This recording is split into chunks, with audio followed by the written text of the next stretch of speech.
बीमल ने तय कर लिया था कि वह राहुल का शंका दूर करके ही दम लेगा। वह फौरन हथौड़ी लेकर आया और ताला तोड़ने के लिए जैसे ही आगे बढ़ा, वह झटके से पीछे आ गया। अरे यार, इस ताले को तो लॉक द्वारा सील किया हुआ है और इस पर क्रॉस वाला लॉकेट लटका हुआ है। मुझे तो लगता है कि राहुल सच कह रहा है, हमें यहाँ से चलना चाहिए। इतना कहकर बीमल पीछे हट गया। अगले ही पल सौरभ ने बीमल के हाथों से हथौड़े को छीनते हुए बोलता है, तू आज भी उतना ही डरपोक है जितना कि पहले हुआ करता था। मेरे होते हुए तुझे डरने की कोई ज़रूरत नहीं है। सौरभ ने ताले से क्रॉस का लॉकेट निकाला और उस ताले पर हथौड़े से 10-12 बार जोर जोर से मारा। अंत में ताला टूट जाता है। अब तक रात के 12:30 बज चुके थे।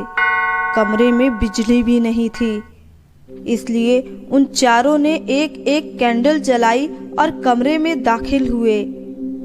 कमरा खाली था और खिड़कियां भी बंद थी। राहुल ने बीमल को दिखाया। खिड़कियों को बंद पाकर उसे भी बड़ी हैरानी हुई। राहुल को समझाने की वजह बीमल ने कहा, जरूर तुम्हें कोई वहम हुआ होगा। तभी अमित बोलता है, और नहीं तो क्या, भला भूत प्रेत जैसी भी कोई चीज होती है क्या?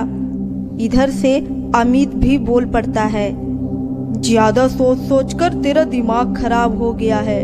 किसी को भी राहुल की बातों पर यकीन नहीं हुआ और वे सभी कमरे से बाहर आ गए और अपने अपने कमरे में सोने चले गए। यही कोई तकरीबन रात के 2 बज रहे होंगे। प्यास के मारे राहुल का नींद खुलता है। वो पानी पीने के लिए किचन की तरफ जाता है। उसी दौरान उसे बीमल के कमरे से आवाज़ सुनाई पड़ती है, मानो जैसे बीमल राहुल से कुछ कह रहा था। राहुल कमरे के दरवाजे तक जाता है।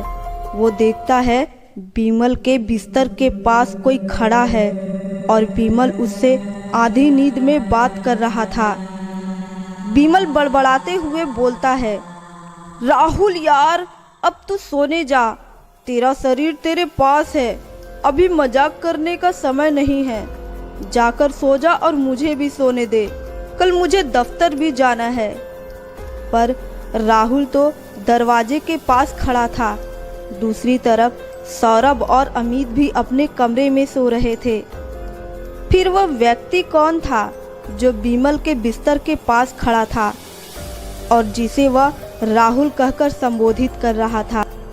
राहुल चुपचाप कमरे में गया और उस अजनबी के पास पहुंचा। उसे अब तक राहुल के मौजूदगी का आभास नहीं हुआ था। राहुल पीछे से उसे पकड़ना चाहा, मगर उसके छूते ही वह बिल्कुल ही सहजता के साथ वहां से गायब हो गया। उसने एक बार भी पीछे मुड़कर देखना भी नहीं चाहा। राहुल ने जोर जोर से बीमल को आवाज लगाया, बीमल, बीमल, बीमल उठ जाओ, बीमल। आखिर बीमल किससे बात कर रहा था?